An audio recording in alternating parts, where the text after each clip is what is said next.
রক্তদান জীবনদান, মানবতার এক নতুন অধ্যায়, এক মানবিক সম্পর্ক। কেন আমরা রক্ত দেব?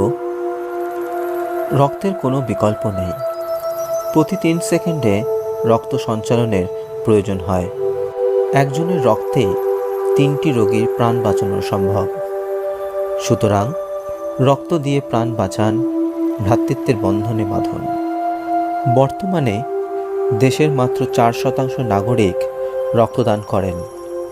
তাদের মধ্যে 75% আবার বৎসরে একবারই রক্তদান করেন।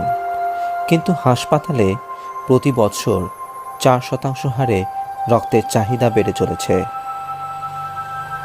সুতরাং যে কেউই সব কিছু করতে পারেন না, কিন্তু প্রত্যেকেই কিছু করতে পারেন।